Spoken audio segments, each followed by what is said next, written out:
right. So I'm having the great honor of sitting with Rob Heinamaki from Manitoba. He's well, Rob, correct me on the stats too, because you were like lean and mean, ready for war at SL3 of Montreal, but I got 5'11", 245 at that time. You're probably on the bulk now. You're probably a lot heavier than that. Oh yeah, well, I mean, I'm hurt right now, so I'm about 255. But I dried out for the 3D scan. As soon as that 3D scan was done, I picked out hard.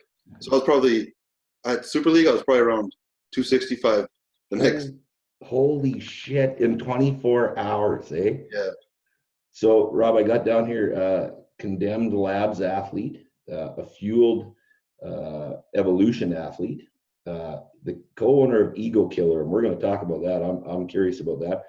And I see you do a lot of posting, and you help a lot of people with online coaching and 12-week diet and coaching programs. That's a big part of what you do too. Yeah. While we were just talking about Montreal, I find that just unbelievable, insane actually, how you guys can shed all this. Like, man, I saw you, man. I was in there in the measurements and rippled from head to toe, ready for battle. But you're telling me after that weigh-in, you can go out and just pork down the foods you got and put on 20 fucking pounds in 24 hours. Oh yeah, we were in Montreal a little bit earlier too. So for 2 days, I had to sit there and watch my dad and my brother eat buffets, eat out, and I was just chicken breasts and rice and broccoli. It wasn't that much fun, but I mean the fun part was definitely eating after. Yeah. And I guess that's good. You got to get the energy back up. So you're depleted. You're kind of drained, aren't you? Yeah. I didn't know how, it was my first time ever experiencing this. So it's a power, like a little bit like powerlifting, bodybuilding, and CrossFit. So, it's like, how much do I deplete? How much do I dry out? How much do I eat after? It was all brand new to me. I had no idea what to expect coming into it. Well, I'd say you did pretty good because you got the super heavyweight title, didn't you? Oh yeah, that's for sure. And it's an impressive weight move, man. Holy shit! You know what? Even admire when you guys get up and do dips. And now we're not just talking about normal dips. You're doing weighted dips. You got the big heavy chains on you, and they're piling them on. It's just like, holy shit! I sure appreciate what you guys put yourself through to do it. And I definitely have the easy job. Just sitting there yelling and screaming, but I really enjoy that too. Oh yeah. So tell me about Condemned Labz. I really like their, they were there and they were supporting you and they were cheering you on. You got a big crew there. I know Mike's a part of that too. I'm going to have him on here one day. But tell me what the day in the life of Condemned Labz is about there. I mean, it's a big family now. We've grown quite a bit. Me, Mike, and Chris were some of the original. There was like original 5 guys. We all support each other. I mean, the supplements, the stim and like that, the convex stim, it's not really allowed in Canada, but it's super duper powerful. The supplements knock the socks off you. But yeah, it's a tight knit family. We're all trying to play that part. Support each other, make sure each other's working harder. Chris, the Savage one, I believe, just put up 405 or 21 reps. Holy shit. Yeah, I know. Jesus. So is Chris you 3 are all equal owners in this? No, I'm not owner of Condemned Labz. You're an athlete. I'm not owner. Chris is their main athlete. He does a lot of he's like the right-hand man to Michael. And Michael's the owner. There's the other Michael is another athlete. Was there at Super League that competed. You betcha. So, but it's Canadian based, isn't it? No, it's US based. Oh, it's US based. Okay, I didn't know that. This is why I'm glad you're telling me all this stuff. So when you say some of that stuff's borderline legal, you gotta wonder what's in it. Well, Yohimbi. Oh, I still got you there. Yeah. Something came up. Pop up.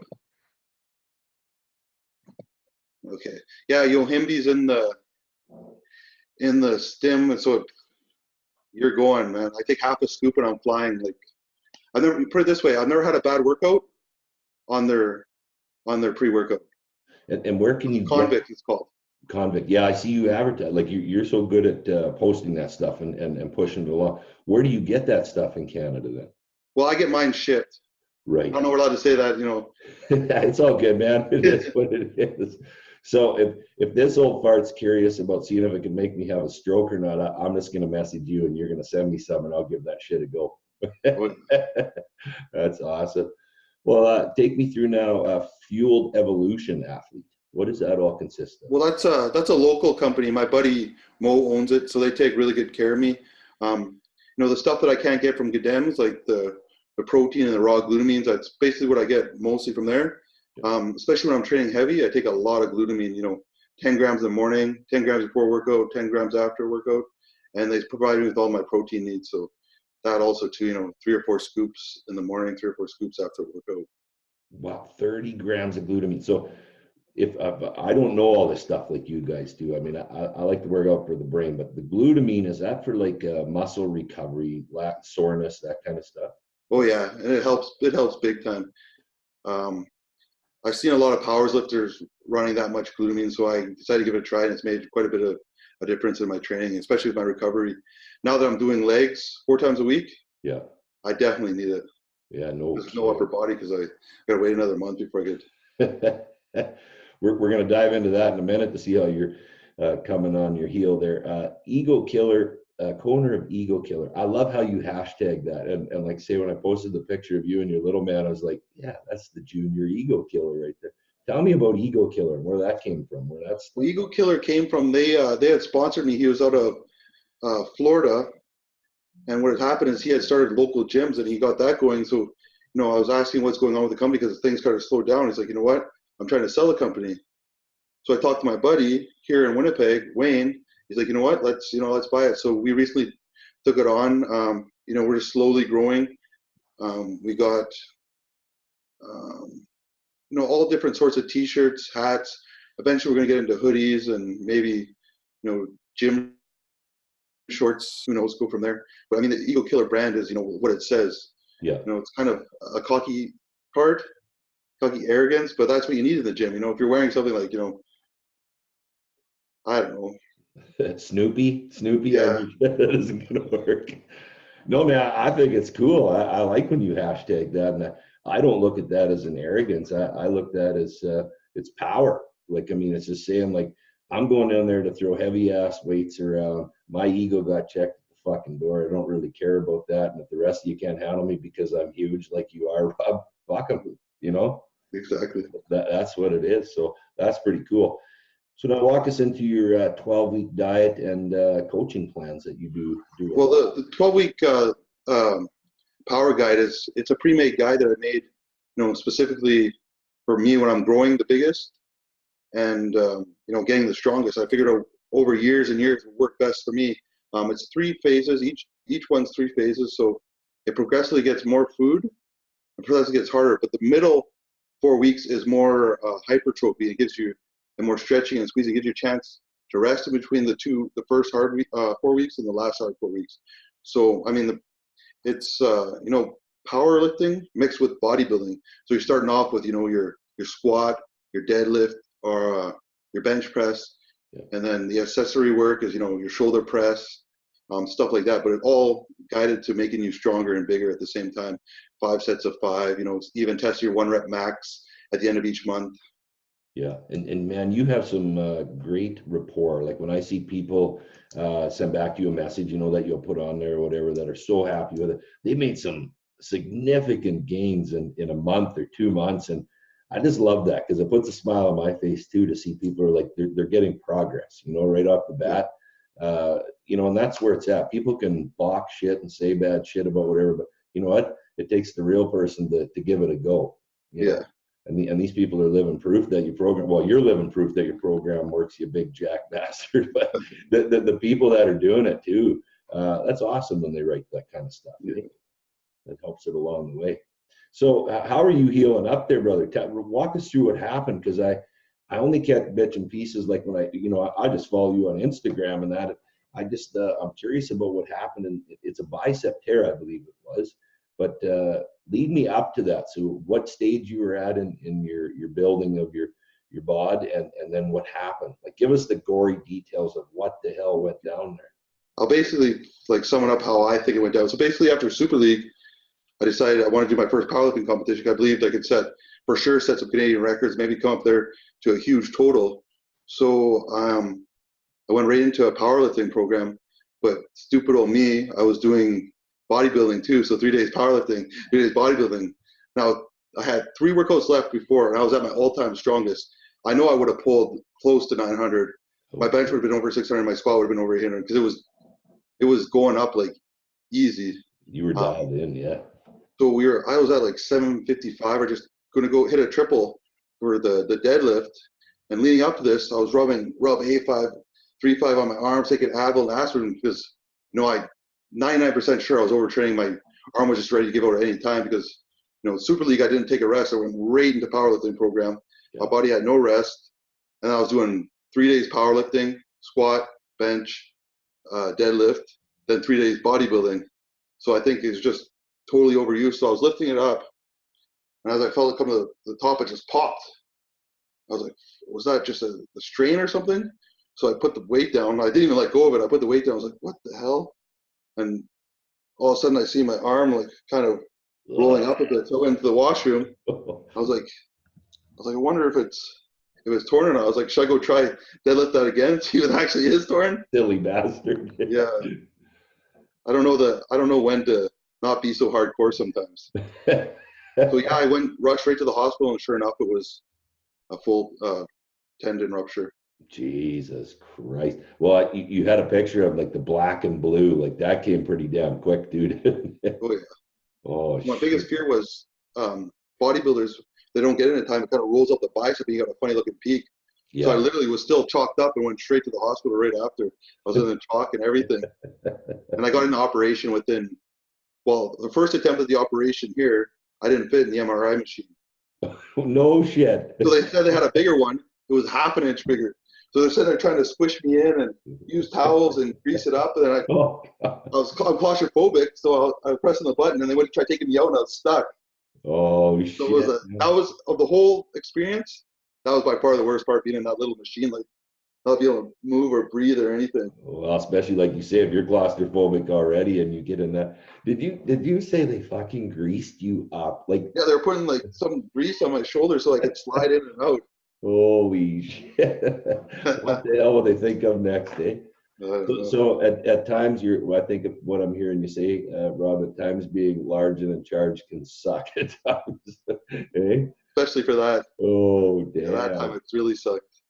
So what was the date of that when that happened, the bicep? Around January 25th. Yeah. So yeah, Super League was November. So yeah, just 6 weeks or something after, eh? Like, or 2 months, just about. Yeah, it's been 2 months. One more month and I could start training upper body. I go see the doctor on the 30th. I feel great. I feel fine. I feel like I could train, but I'm not risking it. No. I'm not risking anything. Yeah. You can ask my girlfriend that. I don't even help her move stuff. I've been so lazy. I was like, I can't do it with my arm. And she's moving her house. She's getting all pissed off at me. You can lift it. You got these big tree trunk legs. She's probably ready just to strap it around your legs. Now pull, bitch, eh? Yeah. So that's crazy that you've kept your size though, Rob. Like you still have your aesthetics. Like you're still well rounded, and you haven't worked that upper body for. Well, so that's what happened was the first 2 weeks I wasn't training, and I watched my upper body shrink. So then I started training legs, but I still was in a sling, so I couldn't really pin myself down to go heavy. Yeah. My upper body actually, as I started training legs, it started getting bigger. No shit. Believe it or not. Then now I'm front squatting and doing heavy leg press and everything. My upper body's actually filling out, so I stayed around 250, 255. But the first 2 weeks from not training, everything was just vanishing. And that was driving you freaking nuts, I bet, eh? Oh shit. But the arms are down 1.5 inches. So that was last week. I don't want to measure again. you're down to 20.5 inches. Well, damn. 21. Oh, well, shit. I think you're still okay. You still got over 21-inch guns. God damn it. Well, maybe 21 now. Yeah. So when you said in a couple of weeks you get to work the upper body, what's the next big plan for Rob? What are you going to take on next year? Well, the first plan, there's a bunch of bodybuilding shows coming up, but I'm not going to try and rush that and get ready into it because 8-week prep when I'm supposed to be just working light is not worth it. So the first thing is going to be is just starting off, getting my body back in shape, 25 reps, getting the blood pumping and stuff like that. Then I'll move into getting into power, Then I'm going to probably do the Power Series for Super League in October in Vegas. Yeah. I don't want to do the overall one because after that I was done that, I thought I was going to die. Yeah. Literally wanted an oxygen tank. I was puking all over the place. I was the last person to leave. I was like, man, I'm more the 3-rep. Yeah. The 3-rep kind of guy with a long break. But you know what, man? You got in there and you did it. You left it all on that battlegrounds, and you had a great result. You're the goddamn champion of it. That's pretty damn. Almost died though. Oh, I told my brother, like, you gotta fucking call an ambulance, man. I'm gonna fucking die. He's like, are you sure? I was like, yeah, let's call an ambulance. This was like 20 minutes after too. I was still like, couldn't catch my breath because I've never, all the preparation, you never really get ready for that. Yeah. It was just insane. Well, there's an awful amount of cardiovascular required for it, isn't Oh it? yeah, I think that's why the guys that the CrossFit guys, are gonna do good in that one. Yeah. Yeah. Yeah. Well, that's pretty damn cool. So, Rob, I want to go back into this is like your magnificent obsession is building this Viking power and this Viking bod. Where did that start in your life? Like, what age did you just get this like magnificent obsession towards bodybuilding? Well, I played a lot of hockey and a lot of sports when I was younger, and we were, I would work out before hockey games. But the first time I ever touched weights was at Dryland, and we had just a machine bench at the gym our coach brought us to. I was doing the stack, and then two kids came on joking around and went on each side, hold on the handles, and I pushed them up, and my coach like shit his pants, like, what the fuck? So then from then I didn't realize like I was that strong, but even when I was 16, I was benching 3 plates, deadlifting 600. Yeah. At that time I didn't know because I had nothing to compare to. All we had was magazines, and then the magazines have to fix these guys are shoulder pressing 5 plates, but they're really 3 of them are fake. Yeah. So in my head I'm like, oh, I'm not even that strong, I can't do 5 plates. It wasn't until I got to university that's when everybody started telling me you're strong. And then I started watching Ronnie Coleman, and that's what I based all my lifts off. I gotta get strong like Ronnie Coleman because he's my hero. And then, once, cell phones got a little bit better at recording, that's when I started recording. I recorded a video doing 8 plates was like 5 years ago, and I had somebody come and film me. And that's when it really got started, because then it kind of took off from there. And then, people started showing interest. People were, and I didn't know what other people were lifting. I just knew I wanted to lift more and more than Ronnie Coleman. Well, you're going to bounce back and you're going to get there. So if I hear you right, so hockey, like in your teens, this was, hey, like 16 really is when you started hitting the weight room, the dry land training, like you said, when it really got. And I just got obsessed with it. Yeah. So do you have hockey? Yeah, no kidding. Well, that's okay. That's a good thing. Yeah. So do you have siblings? Like, do you have anything that anyone you had a rivalry with towards this? Well, my brother was, he's 3 years younger than me, but he was big too. But he ruptured his chest doing 405 for reps not too long ago, and he was big into jiu-jitsu and stuff. But same thing, when we first started at the gym, he was weak. So I'd be pushing him really hard, to the point where like I'd have older guys come and say, you got to quit it, you're going to kill him. Then he just blew up. He was strong like me too. So it was always a competition, even though I was stronger. So it'd be like, okay, how many times could you shrug, 315?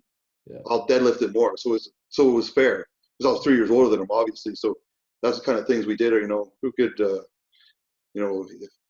if I could squat, 4 plates more than he could squat 2 plates, just to make things fair. So it was always a competition, rivalry, running races, yeah, big time. We pushed each other. Yeah, that's why I asked that question, because usually that's pretty common when people say, yeah, I had to whoop my older brother's ass, or, I was helping to inspire my younger brother, and get pushing together. So you had the partner to do it, and that's pretty cool. So you guys have been Winnipeg, Manitoba your whole life? No, we're originally from Kenora, Ontario. Okay. That's a small town just in Ontario. It's 2 hours away, population like 10,000. That's another reason why I didn't have, these resources to know how strong people were and stuff like that. I remember when I was younger, people like, there was one older guy at the gym. He's like, man, you should go into powerlifting. You can set world records and stuff like that. I was like, I had no idea if he was talking out of his ass or what powerlifting even was at that point. I didn't know what powerlifting was. I just, at the gym, trying to get bigger and stronger. Yeah. And then when you got to, how long you been in Manitoba now, in Winnipeg? For about 12 years. Okay, right on. And what do you do like during the day? Like you have all these things on the go too, but you have some other work you're doing. I coach people. Yeah. I don't do any one-on-one training, so I just basically just writing out programs. That's basically the only work I really do. Besides try to train. Well, if I'm recovered, train once or twice a day, Yeah. and then take care of my son on the weekend.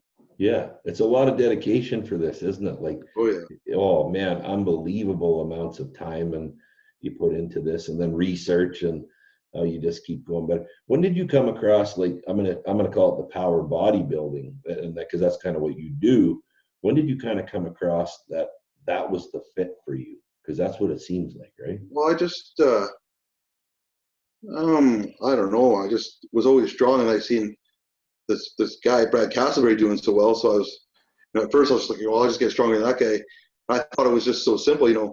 I post videos if I'm stronger than him. I didn't know how Instagram really worked because I'm new to that too. Yeah. That I'll get as many followers as him, and have this big following and start my own supplement company. So that was the original plan. But I've always just liked lifting really, really heavy for bodybuilding because I've always felt like working out that way has worked best for me. I've tried going lighter. When I go lighter and more reps and higher volume, I watch my body kind of shrink, especially my back. My back will actually kind of come in a little bit more. It won't be as wide, as thick, and as dense. So, I figured it would work for me. My passion is still going to be, I want to be, bodybuilding, powerlifting, and super league. I want to be a hybrid athlete. Yeah. Yeah. If it's not fun, why do it? And That's right. all three are fun to me. Yeah. That's cool. And your little man, how old's your boy? How old's your son? He's 5. He's turning 6 right away. Yeah. April 25th. And he's just loving this. They like this larger than life dad. I love when you guys are posting, you're both flexing on there. And so I bet you it's not going to be too long and he's going to be in the weight room, eh? Yeah, so that's the thing too, is he's big into wrestling. He likes football, so I think this summer I'm going to put him in football. And there's a YMCA that has like these pneumatic like gyms, like air compressed for the kids. So I might start taking him there, just running with him and stuff like that. But I still want to make it fun for him. I don't want to push him to where he's not having fun. He doesn't want to do it, but he likes to run. He likes to do sit-ups and try to show off and do push-ups and stuff like that. So he wants to have big muscles because he loves wrestling. He loves John Cena. That's awesome. Well, okay, so you just said something's pretty interesting to me. You just said you do this because this is fun. Probably when you say that, people think this guy's nuts. Like he's putting hours in, busting his ass, and now just went through a bicep tear, but it's still fun to you. That's pretty neat that you got that ability and the way to think to do that, right? This is your magnificent obsession, I take it. Yeah, why not? Why do something that you don't enjoy? And I starting to make a pretty good living off it. So it's all coming together. It's my passion. I mean, there's things I don't like about it. I don't like force feeding, and I don't like dieting for a competition because who really likes that? Anybody said they like that blind or hasn't really force fed. Yeah, they're full of shit. Yeah. Eating when you're already full and trying to choke it down. I literally eat my food, I cut it up, and I eat it like a pill. Drink it with the water. Exactly. 12 ounces, 14 ounces of chicken. That's a lot, man. Yeah. Holy shit, that's one meal, 12 to 14 ounces of chicken. Yeah, that's when I was getting my biggest and leanest. I had a coach teach me, you got to eat big to get big. And I was this was a diet too. I'm like, I'm dieting for competition. I'm having trouble choking down my food, but it really, really worked. So your protein carb ratio, vegetables. So when you say 12 to 14 ounces of chicken, you got some rice with that, some broccoli or whatever. Yeah. What is the portions of that? I'm curious in this ratio. Well, it was 1 to 2 cups of rice, 1 cup of veggies, and then he had me on refeed days, eating. He had me eating 1,000 grams of carbs on top of that. Holy shit! Yeah. So what would have been the total in a day? Like, is that like? Well, we were about 500 550 grams of protein, probably about 300 grams of carbs, maybe 400. The fats weren't that high. This was at the start. About 6 weeks out, we were still 550, 500, then about 200 grams of carbs, and fats about 50. But the proteins always stayed really high. I never had protein that high, but it definitely worked best for my body. So I'd always kind of start to shrink and lose a lot of size, although I was dense. but now I kept the sides looking full and Yeah. Yeah, man, your back is sick. Like when you take a picture of your back, like you said, when you have to eat like that and you notice in your back to keep that thick, dense, you got this V taper, but your back is so goddamn deep and thick. Like it's just fucking huge. What do you do to get that? Like, what is the best back exercise for that big, thick, dense back? Just deadlifts and then a lot of rows, Yeah. a lot of various rows, and then just free weight chin-ups. But I barely touch the machines. I'll maybe touch the machines for seated rows. That's about it. The rest is just free weight, overhand rows, dumbbell rows, underhand rows, T-bar rows, just row. And I've watched Jay Cutler and I watched Ronnie Coleman and all the guys with the big backs that row so many variations of rows. Yeah. Yeah. And I actually get back twice a week, so I do a lot of the lower mid back like that. Yeah. Then on the second time I do. You still see me? Yeah, you betcha, buddy. You're still on. You went up into here.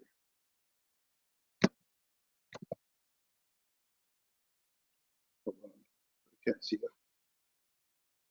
So I'm just a small little picture on the screen there somewhere, probably, eh? I don't know what's going on here. There you go. Oh, yeah. There you go. We're back. Yeah. We're back.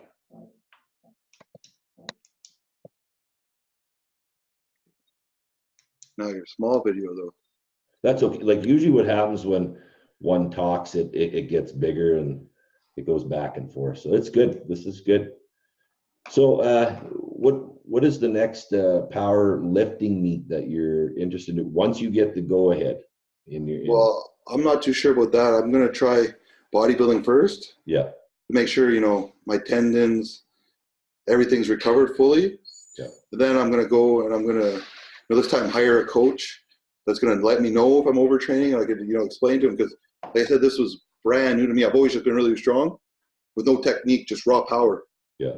So that's the thing too, is I had a local guy here helping me with some technique and help me build the program, but it wasn't like, I wasn't paying him for coaching, so I wasn't able to see him all the time, or it was just, just wrote me out a program, kind of show me it. So, just the technique alone and stuff like that. I think my lifts are going to go, I think my lifts are going to go up quite a bit. Yeah. I wouldn't be surprised. I hope to be deadlifting over 900 pounds, benching in the 650s. Shit. Squatting over 800. Squatting is probably not my strongest one. And that's just, my hamstrings are kind of my lagging body part. So I think a lot of the power is lost from those. But, that'll all come up. Absolutely it will. Will and determination you got there. So how do you find it to keep your balance? Like for this structure and discipline to do these things that you want to do, how the hell do you fit all this into a day and just manage it? Like it must become overwhelming at times too, right? Sometimes, with family and girlfriends and stuff like that, it becomes but always I try to keep, I'm done Saturday at 3:00, everything. I always try to keep Saturday and Sunday family day. I'll still eat my meals, but, I'm not talking about bodybuilding or powerlifting or anything like that. I'm just enjoying time with my family. I'm trying not to, look at programs and do work. So usually, a day I get up in the morning, I do right now, because I'm just trying to, stay healthy and stay lean and stay active. I'm doing my cardio in the morning, then I'll eat 2 meals and then gym, but I'm usually done by 12:00, and then, throughout the day I'll work on my programs and just try to make sure I'm getting in all my meals. So it's actually, it's a little bit easier than it was before when I had to work, full time, then do coaching, just try to keep everything. But now I got like sponsors helping me out and things like that. So things have become a lot easier. My guide, my power guide, having online sales with that, things have become a lot easier now. But, I just try to make sure that I find balance with the family, my girlfriend. So Saturday, Sunday, then, I don't talk about bodybuilding. We just, try to have as much fun as I can with the energy I have. As you get closer to a competition, as you start ending at 6 weeks, 4 weeks, 2 weeks out, then it becomes a little bit harder for me to play with my son. That's why I try to only want to do 1 or 2 bodybuilding competitions a year and keep them close together once I get back into it. Because, it's not fair to him that, he doesn't have his dad for the last month and a half. Yeah. Good for you. That's why I asked that question, Rob, because I think a lot of people, they struggle with that, and they don't know where to turn. So you just laid out a really good guideline for that too, to say like, shut it all off for a day and a half, reset yourself, spend time with your family. Don't grab the phone, don't work on the program. It's going to be there, right? Yeah. And I think a lot of people just struggle with that. I mean, I've had issue with that. So this helps me too, to say like, there's times where you got to hit the reset button. Your girlfriend matters, your son matters, family matters, and they all need your time.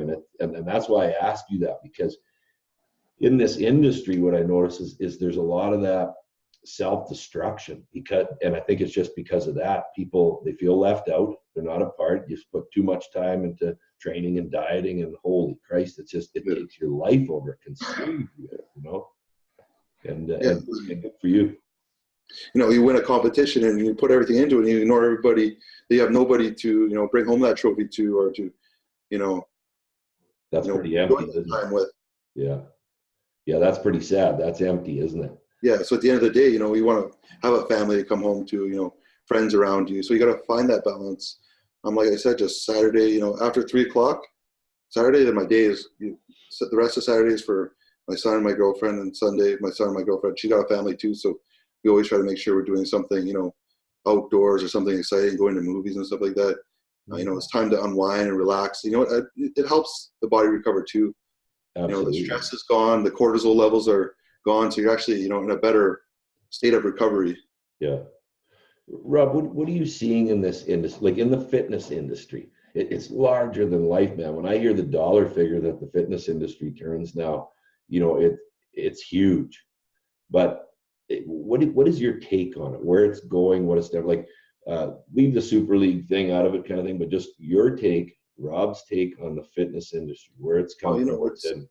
It's growing, but it's trying to appeal to everybody. So now you have all different categories. Hardcore bodybuilding has died. Now some of it's like, instead of seeing a freak show on stage, now you're having carnival acts all over the internet. Guys lifting up girls and all this weird, crazy stuff. Slap City and what is this stuff? So I've kind of lost.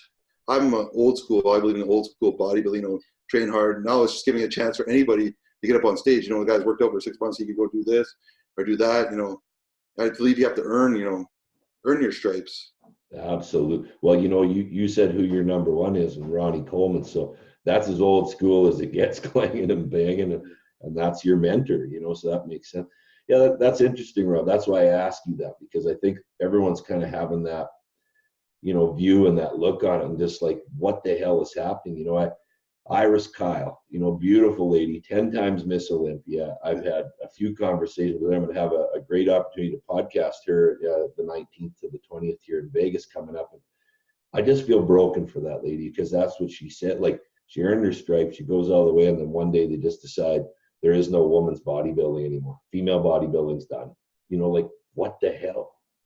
That's what started it all. Yeah. And the same thing. My buddy told me he went to Arnold a couple of years ago, and there'd be these long lineups for like guys like Brad Castleberry and stuff like that. And he said he was walking in with who was it? It wasn't Phil Heath. It was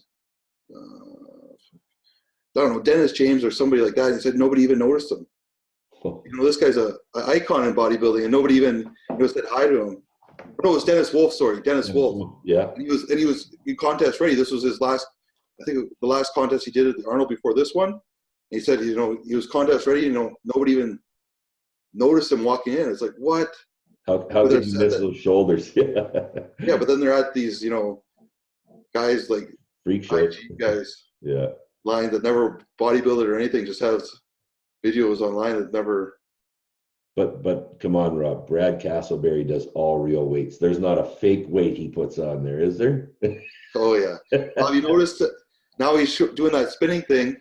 Before I showed him doing 7-plate incline. Now he's struggling with 4-plate incline. How do you lose 270 pounds off your incline? Rob, I'll tell you, you probably have to face some of these Instagram trolls or interweb trolls. But if they would take 1 fucking minute to watch the video and see how you bend the bar when you deadlift it, or you bench press it, or you squat, the Brad Castleberry thing, there wasn't a bounce in the fucking bar. There isn't a bend in the bar. Like I watched you deadlift all that weight. That one when the hooks weren't on it and the plates fell off. Well, that was the best we get the hooks on there just at the end. Oh fuck! And it Yeah. just took, but We went to a new gym to film that, and I wanted to try to get 9 plates that day. Yeah. So I was like, you know what? They're not going to fit on here, so I'll try 8 plates and just get, try to do my max, my PR, get 5 reps or something, and boom, it fell off. Yeah, it pissed me off. But go to the Instagram trolls. Like I'm sure you have people be like, "Oh, bro, that ain't fucking real." Like, oh yeah, well, fake weights all the time. Especially on my bench presses because it's going up easy. Yeah. Fake weights. It's always the guys that really don't have a clue what they're talking about. You look at their pictures; they either have none, or they're just hating and trolling. And another thing is too is like, oh, you put synthol in your arms. Come on, man! You think I'm that stupid to put synthol in my arms? My shoulders are smaller than my biceps. I'm gonna put synthol on my shoulders, if anything, to match my biceps.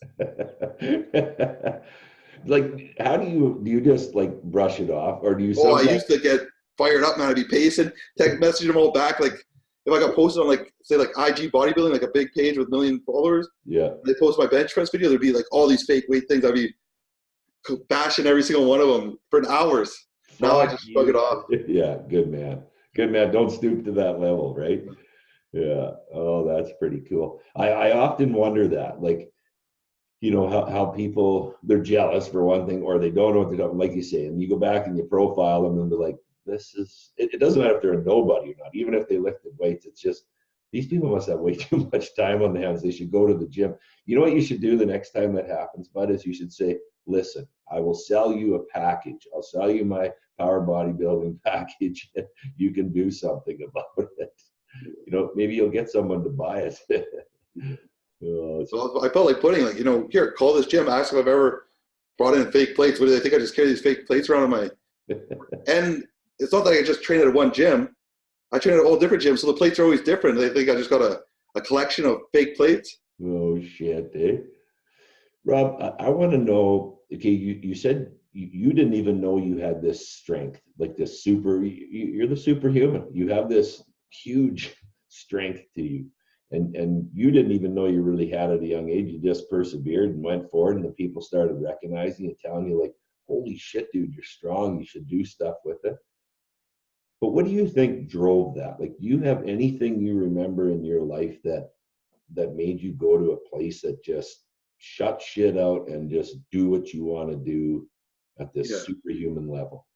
Well, that's the thing too, is I grew up kind of rough and stuff like that. So, a thing is too, is I always wanted to be big and strong and be a protector of everything and never let anybody be able to hurt me. So, throughout my life, I've had, troubles in my life. So I just get into like, honestly, I get into a place where I get so aggressive when I'm lifting. There's a lot of shit going on in my mind that's just making me, the hairs to the back of my neck stand up. That's how I know I'm going to get a lift. If I can channel that energy, that, it's not that you're not going to lift 850 pounds deadlift being happy. No. You gotta channel that rage. You gotta channel that anger, and that anger is what drives me. Is just thinking of stuff that has pissed me off throughout my life, or and it's a good way to channel that energy and get it out of me too at the same time. So I'm lifting these heavy weights, but I'm also doing something that's therapeutic. At the end of the day, I've had a freaking hard ass workout. I went through all the shit in my mind. I come home, I just relaxed. Nice. Yeah. That's what I was driving at, and that's what I find in so many of you guys that perform at this level, is you've had these things from your past that are just deep rooted inside you, and you just said it. You can channel that and do something good and positive with it. Do you want to walk us through a little bit, like what is the, you only tell us what you want to, Rob, but one of the most detrimental things that happened to you when you knew that, fuck this, I don't want to have this in my life anymore, I got to make a change, and then there that anger was, and then you've channeled it to where you are today. But what's kind of one of the biggest things that got you there? No, I just earlier, throughout my life I always did really, really good, and for whatever reason I kind of beat off the path where I was partying, getting in trouble, and finally my life was spinning out of control. Even though before that I was bodybuilding, I was doing good at it, I had a career in it, and then I kind of went off and just thinking, I think about all the mistakes I made. how much time I've wasted, and now I've got to catch up because time isn't really on my side. So when I train, I think I'm going to train 3 times as hard to catch up to the lost time I've lost. So that's going in my head. I'm thinking, oh, why would you do that? Just running these, you're an idiot. Do something about it. Do something. Don't be a pussy. I'll say shit like that in my head. That's awesome. That creates so much goddamn raw fuel, doesn't it? Yeah. That is freaking awesome. So when is one of the times that you've set a PR that you remember you were so aggressively pissed off inside, you were just fucking fueled, and it just set this PR that, even like you said, the hair stands back up on your neck, but it just blew you away what you just moved? Well, it wasn't really a PR. We did that bar bending for strength net, and I did what was it? The biggest, I did the littler bars easy. Then we did the 3/4 inch, the big, huge one. And as I was pulling it, Adam's like, it wasn't budging. That's the same one that ended Bill Kazmaier's career. Was he hurt his shoulder on that? So the same thickness of the bar. So I was pulling it. He said, don't worry, you could do it. And I thought about everybody saying, you're never going to amount to nothing. Like people throughout my life have, ran me down and said, I'm kind of wasting my time. I'm never going to amount to nothing because I was partying. I was doing dumb shit. So in my head, that's what I heard. When you can't do it. Fuck you, I can't do it. I fucking wrench on it until I felt it pulling my shoulders. I fucking bent it in half. I was not letting that go. It wasn't going to happen. I was going to do it. You can't tell me I can't do something. Fuck, man, I love that. That just made the hair stand up on the back of my neck. That's powerful. And that's what I'm so curious about, where this power comes from in you. So that's a great share. Oh, yeah. That is killer. And is there anything, if you had an opportunity to change one thing in this world, Rob, and you had the power to do that, what would it be? Anything in the world? Anything in the world was, pretty much, make it in this industry enough to where I'm well known and I'm succeeding. I want to set world records in powerlifting, and I also want to become a pro bodybuilder. But with that, we live in Winnipeg. There's a lot of inner city youth, a lot of poor people that have the wrong upbringing. I want to be able to go and kind of influence kids that, don't really have direction, that they could do anything they set their mind to, just like I have set no limits on myself. Just because I brought up in poverty. We didn't have money, but, I always excelled at everything I did through perseverance. Kids would tell me I'm poor, whatever, I'm poor, but I was fast at track and field, I was better at hockey. I'm poor, but I scored 5 goals. Yeah. With my shitty equipment. I beat you 8-board shoes in a race. I could have ran backwards in the 60-meter dash. So it was just, your circumstances don't necessarily determine where you're going to go. So I want to teach them, just because, you are where you are doesn't mean you have to stay there, or you have to set. And I want to teach people that they don't have to set limits on themselves, because, when people ask how much I want to bench or deadlift, when I say 900 pounds, in my head, it probably sounds heavy to you, but in my head, I'm thinking I can actually do 1,000 pounds. I want to be up there with that guy. Shit. That's awesome, man. Eddie Hall power. Eddie Hall power. Have you ever met any of those guys, like any of your idols like that? No, I've never really. The biggest idols I ever met was actually I was at the gym, Big Papa Pump. I don't know if you remember him. Yeah. And he was training arms, and he asked me, invited me to train biceps with him. He was at the U of M, and I remember when somebody said he was there, because I like the guy. I was trying to drink my pre-workout, I was shaking, so I was so excited. I'll get on. It was him and I can't remember, like Lex Luthor or Luger or whatever. Yeah. Old school guys that joined it. They weren't in WWE anymore. They joined some other league, but he was showing me how to, really peak my biceps and stuff like that. So that's my biggest idol I've ever met. I haven't really been to many expos or anything like that. Yeah. But this year it's gonna be different. I'm gonna travel more, get out there more. Now that my life's kind of improved in terms of quality and success, I've got it together now. So that's the things I want to meet. I'd love to meet Ronnie Coleman. Yeah. Yeah. And so are you going to be doing some of the now that you're a sponsored athlete with these like Condemned Labs, and you're going to be able to go to some of these shows, right? Yeah. Yeah. The Arnold, the Olympia. Yeah. Well, I'm going to be in Vegas hopefully for Super League anyways. So you bet. I can meet probably a lot of my idols there too. Yeah, absolutely. Yeah. That's cool, man. I like that. Well, Dorian Yates, hopefully meet him. You know, he's part of the Super League. I don't know if he still is, but He's not anymore. He was, but yeah, I mean, he had other stuff on the go too, which is busy. But I think he's still a pretty positive advocate for it. It yeah. still could be a possibility. So, how did you find Super League, or how did Super League find you to compete? Matthew found me. Just Oh, probably saw my videos, whatever, and mentioned it. The first one I was supposed to go to Vegas to represent Canada, but it was just too short of a notice. There's no way that was going to happen. It was like a month before, but then he said, we're going to be coming to Canada. Are you interested in that? I said, count me in, 100%. And that's where it went from there. About 10 weeks out, I started really preparing for it. Not a whole lot trained for my training, just more supersets and circuit training. And then I just upped the cardio quite a bit, but obviously it wasn't enough because I almost died. I love your extreme honesty with that. And that's one thing, man, when people are puking and they're going through that, I'm just thinking, like, I couldn't have done 3 fucking rounds of what you guys just did. It amazes me. But there again, I watch you guys and you transform into somewhere totally different. Well, I wanted to quit. I wanted to quit after squats. Just no shit.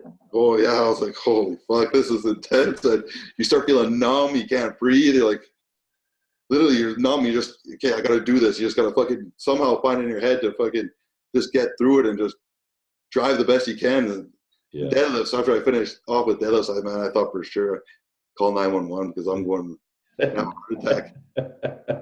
So there was Johnny Jackson out on one stretcher, and there was going to be Rob out on another day. Oh shit! But you did her, man, and you did goddamn good. I got to tell you, when I was watching you go through each one, your eyes got a little wider and a little wider, and you were just so honed into. I have no idea where you were when I see your eyes were bigger and wider. You weren't looking at anybody or anything. You were just like, I'm fucking doing. It's like it's psychotic. You just go to the psycho mode, right? Yeah. Oh shit, that's pretty cool. Well, I'm glad you did that, man, and I think that was pretty cool. Did you ever think that you'd go out of there the super heavyweight champion? That was my plan. I thinking of I was thinking more of just being strength, but I didn't realize the cardio that was involved. That was my biggest mistake. Halfway through, I was like, holy fuck, I should have upped my cardio, not worried so much about strength. It's almost more cardio than it is strength. If you can't recover by the time you get to the next exercise, you're done. Doesn't matter how strong you are. Yeah. You can't breathe. Isn't that the truth? Isn't that the truth? Well, I'm glad you survived, brother, and you're here telling the story. That wouldn't have been good. Right on. So when is the so Winnipeg, Manitoba? What is the gym of choice you have there? Where do you go? Well, I was working out at a small university gym, St. Boniface University, just basically because it was convenient, as well as from spring and summer when the students are out, it's sometimes only me training there. I moved away from St. Boniface, which was the area I was in. Now I work out at Good Life, and they're super duper nice to me. They take good care of me. They don't bug me. I'm using chalk. I'm making noise. I'm banging shit around. For being a bigger gym that usually have more rules and regulations, they just the girl, even some little small girl, even had to take off those 8 plates after I was tore my bicep. Oh, that was awesome. I was gonna just ask you that. Do they have enough goddamn weights in there for you? How big do their dumbbells go? They wouldn't be big enough. I don't use the dumbbells. No. I'm gonna go up to 110 or something. Yeah. Well, okay. Well, that's good for an old fart like me, but no. Yeah, like front raises or flies or curls. Yeah. The rest of that, you're hooped on. Well, that's pretty cool, man. That's awesome, and it's been a hell of a journey for you, really. Where you've come from, what you're going through, but how it's created this fuel within you, I think, is so inspiring, Rob. And that's what helps. And then the fact that you want to go help the younger generation in the future to push them and drive them and say, like, hey, I took all these things that were in my life and I look where I'm at. This is what I did. I turned it into this creative fuel, and I'm doing good with it. Yeah. And I think that's so damn awesome that you want to do that. Your son's got to be proud of that. I mean, you're raising him with that thought too, and isn't that great? Yeah. It's teaching him how to treat others and give back too, and that's admirable, man. That's pretty cool. So, how far do you want to dive into the love life with this new girlfriend? That beautiful lady, by the way. I love when you post a picture. I'm just gonna say, good for you. And this is fairly new for you. Yeah. Yeah. Yeah, we've been together for a couple months now. I was single for almost 2 years. I wasn't really looking for a girlfriend, but I've known her for 10 years. She was, you know, married. She kind of went away, and then she came back, and I hope to take eventually marry her. She's definitely, I think she's the one. Nice. Holy doodle. Yeah. I hope that gets you a big kiss after this. She's waiting for me. We're supposed to be going to a movie. I keep on seeing her call. You know what? I don't want to make you late for that. And I so appreciate you chiming in on this, Rob. And Thank you. this is good stuff, man. And I look forward to seeing you in the Battle Royale here again real soon. Well, hopefully I could do, get into one of those power leagues, the virtual one, before heading down to Vegas. Yeah. Get Well, another like you title. said, heal up first. That's the important thing. And Exactly. look forward to keep watching your journey on Instagram and keep doing stellar things, man. I appreciate your time, brother.